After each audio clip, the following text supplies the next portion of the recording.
Today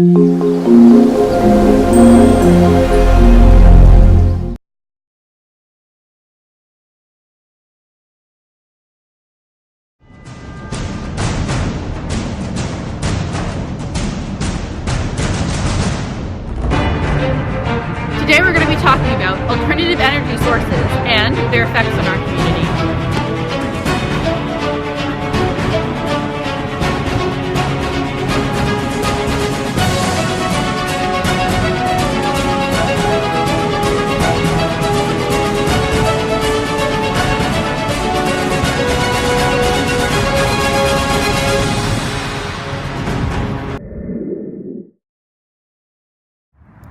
Alternative energy sources are a replacement to our non-renewable sources, such as coal, oil, and natural gas.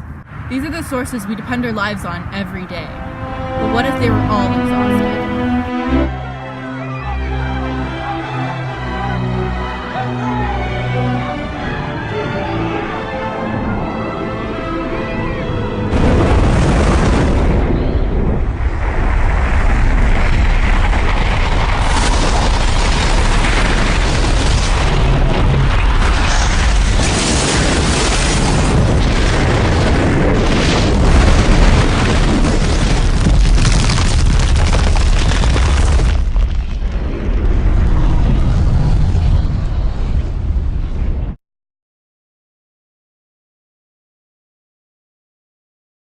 Don't worry, there are other ways of creating energy that will last forever, like solar, wind, and hydro.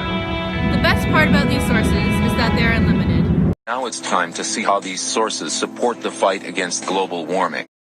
Climate change, also referred to as global warming, is the rise in the average surface temperatures. For instance, we have coal, oil, and natural gas as our common sources. These materials by themselves are not at all a harm for the planet, but the procedure of generating electricity from them causes our planet to be engulfed in a large cloud of greenhouse gases. Coal releases a carbon emission when it is burnt. The steam from the coal being burnt is run through a turbine, and that's what creates electricity. The steam will then be released into the atmosphere as carbon dioxide, negatively impacting the climate. About 30% of greenhouse gases come from the conversion of non-renewable sources into energy. If we could reduce this by using sources that do not emit greenhouse gases, such as hydro, solar, and wind, we could slow down the effects of global warming. Now it's time to look at the types of energy sources used by the community around us. What kind of energy source do you use at home? I use hydroelectricity. Hydroelectricity. Natural gas. It's natural gas. I use hydroelectricity. Hydro. Natural gas? How much is your monthly electricity bill? It's $400. About $150 a month. And it costs $250 per month. About $350 a month. Around $200. 300. $300. About $250. And it's about $500? Alright, now that we have surveyed a few people, let's draw some conclusions based on the results. There are a variety of graphs that we can work with to analyze the data collected. Here's a bar graph. This graph shows the relationship between the total cost of the energy sources versus the type of energy source used.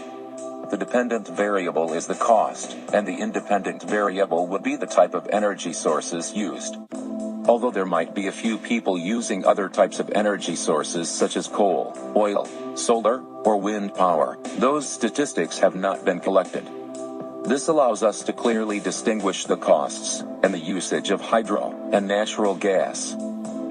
Here's a pie chart with a similar relationship.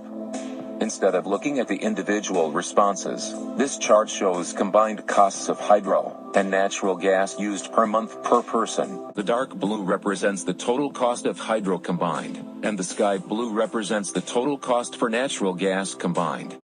A conclusion that can be made from the data collected is that the number of hydro users and the frequency of hydro usage is higher than natural gas. As shown previously, the hydro category of the graph has a larger plot compared to the natural gas category. Although a consistent price maintains throughout, the amount of energy being used makes it different. As a result, whether it's hydro or natural gas, the graphs show a variety of trends in terms of the costs. Now let's look at the online survey and use the data to find a different relationship.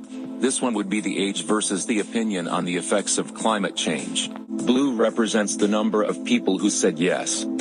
Pink represents the number of people who said no. Although there's a short amount of natural gas usage, majority of our community is bound with the hydropower. As mentioned earlier, non-renewable sources, such as coal, oil, and natural gas, play a huge role in increasing the concentration of greenhouse gases into the Earth's atmosphere. Alternative energy sources prevent this from happening.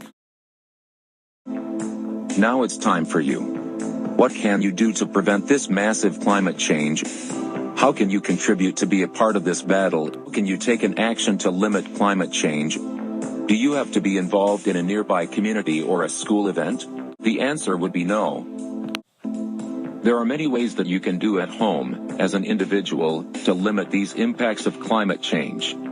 Here's a short list that becomes handy when needed. If you are currently using a non-renewable energy source at home, switch to a renewable source. The efficient one available nearby is hydro. Toronto Hydro is the second largest municipal electricity distribution in Canada. Visit www.torontohydro.com or call 416-542-8000. This is easy and the most common one too. Turn off lights and unplug any devices that are not in use. This will reduce the amount of electricity being produced because e-consumption is decreased. In addition, this will help save money for you and your family. Super easy one. Avoid leaving the water running while brushing your teeth. This is important especially in cold places like Canada. Lower temperatures outside results in freezing water. Water heaters use energy generated from fossil fuels to heat the water. So, therefore, conserving water prevents global warming and a lower monthly water bill. A bit hard, but still can be done. Walk or bike to close distances. Vehicles such as cars, buses, and planes emit an abundant amount of greenhouse gases into the atmosphere. If, for some reason, you have to take a vehicle, public transport would be the best option. Instead of 7 people in 7 different vehicles polluting the air, it would be an efficient way if 7 people were in one vehicle, which is the concept of public transit. Time-taking one, but worthy. Tree is an excellent tool to help against global warming. They absorb carbon dioxide, the most common greenhouse gas emitted by humans. If you cannot stop yourself from driving your own car or using too much of electricity, then planting trees would be an appropriate choice to make for you. If you're a person who emit a lot of carbon dioxide into the atmosphere and cannot plant a tree, then be close to a park or a place where there are plenty of trees. Volunteering can help the environment, whether it be doing a park cleanup or planting trees. Not being in your house using electricity can be beneficial to both yourself and the environment. Having larger communities volunteer and go outside of their house can make a large difference on the ecological footprint of your community. Visit the Credit Valley Conservation and help support plants.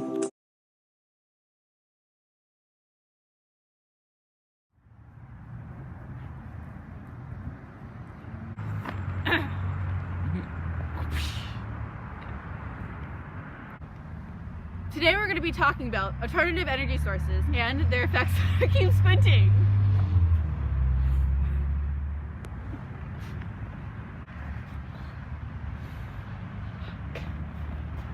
I can't do it. The sun's literally in my eyeballs.